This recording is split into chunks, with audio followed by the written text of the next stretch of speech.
If you're serious about improving your trading game and making more money, mastering the concept of supply and demand is crucial. In this video, I'm going to walk you through everything you need to know about supply and demand in trading. But before we dive in, let me just say this: if you really want to master this, stick around and watch the entire video. Skipping parts could cause you to miss out on some valuable insights that could be the difference between winning and losing trades. So here's what's coming up in this video. First, we'll break down what supply and demand really mean in the trading world and why mastering this concept is a game changer. Then, I'll show you how to accurately identify supply and demand zones, followed by practical strategies you can use to trade these zones effectively. And for those of you looking to level up, I'll also share some advanced tips, including my personal strategy for trading supply and demand. So why you should study and trade supply and demand. Before diving into any business, it's crucial to understand every aspect of it. This principle holds especially true in trading financial markets. Without a solid grasp of how the market functions, consistent profitability will remain elusive. In the trading world, there are two key players: market makers and retail traders. Market makers, which include banks and financial institutions, are the dominant forces in the market. These entities trade millions of dollars every day, holding the power to manipulate and move prices at their discretion. These market makers have access to top-tier technical analysts who understand precisely how retail traders operate. They know where your stop losses and profit targets are set, and they can manipulate the market to take your money whenever they choose. This is the harsh reality that many traders are unaware of. Let me give you an example to illustrate how market makers exploit retail traders and how they manage to take money from you. Consider the Australian dollar Swiss franc daily chart. As the market approaches a significant key resistance level, a doji candlestick forms, creating a false breakout, classic sell signal that many retail traders would act upon. As a retail trader, you might decide to sell after the pin bar closes, placing your stop loss just above the resistance level. You enter the trade feeling confident and excited, but look at what happens next. The market hits your stop loss before eventually moving strongly toward your initial profit target. When your stop loss gets triggered, you might feel frustrated, as if someone is watching your every move. This is a common scenario in all financial markets. If you're unaware of these tactics, you'll repeatedly fall into the traps set by banks and financial institutions. Here's another example. Imagine the market is trending downward. After a support level is broken, breakout traders rush in, expecting the downtrend to continue. If you're trading breakouts, you enter the market confident that the trend will persist. But then, something unexpected happens. After the support level is breached, banks and financial institutions change their strategy. They know that a significant number of retail traders have jumped in to capitalize on the breakout. To trap these traders, they employ what's known as the false breakout strategy. If you're savvy to this tactic, you could buy after the trap is set, turning a potential loss into a profitable trade. Financial institutions operate within certain zones where they buy and sell in the market. If you can identify these zones, you can align your trades with theirs, profiting alongside the market makers instead of trading against them. Let me show you an example. Take another look at the Euro US dollar 4 hours chart. Notice the strong downward movement represented by the series of red candlesticks. This move was initiated by banks because they deemed the price favorable. When the market retraces to test this zone, the same banks re-enter and other institutions jump in as well, driving the price down again. Look at what happened next. The market plummeted when the price retested the zone. This is a strategy banks and financial institutions frequently use. By recognizing these zones, you can easily profit from these trades. If you study your charts, you'll find that such zones appear regularly. The examples I've shared are just a glimpse into the strategies that market makers use to manipulate the market and extract money from retail traders. In today's video, we will dive deep into studying supply and demand so that you can trade like the big players instead of falling victim to their traps. So what exactly is supply and demand? At its core, supply and demand in trading refer to areas where there is aggressive buying or selling. These are the zones where big players like banks and financial institutions are stepping in, moving the market in a particular direction. When you see large momentum candles on your chart, whether they're red for selling or green for buying, it's a sign that these big players are at work. These momentum candles show us where the smart money is, and that's exactly where we want to be. However, if you see small, insignificant candles, this is not where the action is. These small candles represent weak trading activity and indicate that the big players aren't involved. So focus on those bold momentum candles as they reveal the areas of true market movement. So how do you identify supply and demand zones? Let's get practical. The first step in identifying these zones is to look for at least 3 consecutive momentum candles of the same color, green for demand or red for supply. These candles indicate strong buying or selling pressure. Once you've spotted these momentum candles, the next step is to identify where the move began, usually at the previous candle before the momentum started. Use a rectangle tool to draw a box around the high and low of this candle. This box becomes your demand or supply zone. The key here is to wait for the price to return to this zone before you consider entering a trade. Let's go through some examples. Imagine you see 3 strong green candles forming in a row, signaling a demand zone. To find where this buying pressure started, look at the previous red candle. Draw a box around this candle to create your demand zone. Now, when the price returns to this zone, that's when you start looking for buying opportunities. On the flip side, if you see 3 red momentum candles, this indicates a supply zone. You would then find the last green candle before the drop, draw your box, and create your supply zone. When the price revisits this zone, look for signals to enter a sell trade. Trading supply and demand zones isn't about jumping in as soon as the price hits the zone. Instead, it's about waiting for confirmation. For example, if the price returns to a demand zone, you should look for a bullish pattern like a doji or a bullish engulfing candle before entering a buy trade. These patterns indicate that the buyers are stepping in and the price is likely to go up. Conversely, if you're trading a supply zone, wait for a bearish pattern before entering a sell trade. This shows that sellers are gaining control and the price is likely to drop. Here's where many traders go wrong. Entering trades too early. Don't jump into a trade just because the price enters a supply or demand zone. Always wait for confirmation to avoid false breakouts, ignoring the bigger picture. Always consider the overall market context. For example, if the broader trend is bullish, be cautious when trading supply zones as the market's momentum might overpower the zone. Overtrading. Just because you've identified a zone doesn't mean you have to trade it. Be selective and only trade when the setup is strong and the conditions are right. Now, let's take it a step further with an advanced strategy. One of the most powerful techniques you can add to your trading arsenal is identifying what are known as golden zones. These zones are areas on the chart that align with the 50% and 61.8% Fibonacci retracement levels. Why are these zones so special? They're not just random levels on a chart. They represent areas where banks and large financial institutions are most likely to buy and sell. These zones hold the Fibonacci golden ratio, a mathematical principle that is deeply ingrained in nature and, interestingly, in human psychology as well. The golden zone strategy taps into the innate tendencies of market participants. The 50% retracement level is a critical point where traders often begin to reconsider the direction of the market, while the 61.8% level, known as the golden ratio, is a psychological level that traders subconsciously respect. This ratio influences human behavior, making these zones incredibly powerful in predicting market movements. Here's how it works in practice. Suppose you've identified a demand zone on your chart, and you see that the price is beginning to pull back. Instead of jumping in immediately, you can use the Fibonacci retracement tool to measure the swing low to the swing high of the recent price movement. What you're looking for is alignment with the 50% or the 61.8%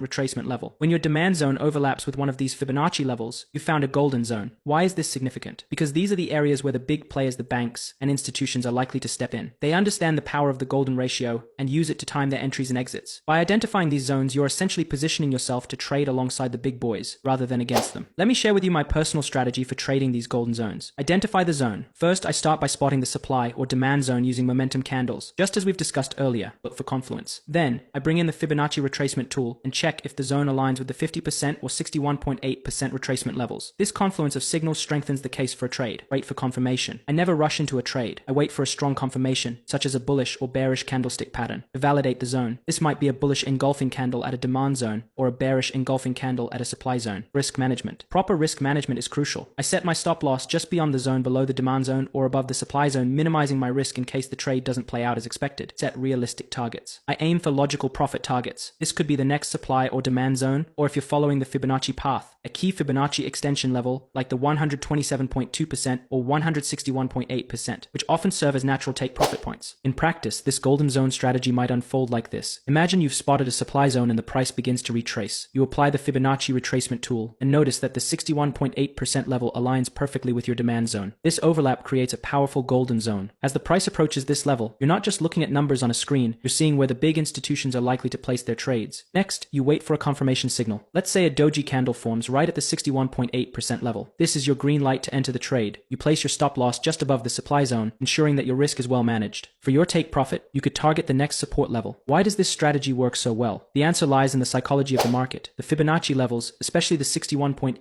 retracement, tap into the collective behavior of traders. These levels are not just technical, they're psychological triggers that influence the decisions of millions of traders worldwide. By aligning your trades with these levels, you're essentially riding the same wave as the market makers, positioning yourself to profit alongside them rather than getting caught in their traps. Incorporating golden zones into your trading strategy can dramatically increase your accuracy and profitability. It's a method that combines technical analysis with the deeper psychological aspects of trading, giving you a more holistic approach to the markets. By mastering this strategy, you're not just trading, you're trading smart, aligning yourself with the true movers of the market. Mastering supply and demand is just the beginning. When you add the power of Fibonacci and golden zones into the mix, you elevate your trading to a whole new level. These are the strategies that can help you trade like the big players, maximizing your potential for profit while minimizing your risk. If you found this video helpful, be sure to like, subscribe, and share your thoughts in the comments below. I'm here to help you on your trading journey, and I look forward to seeing your success. Happy trading, and I'll see you in the next video.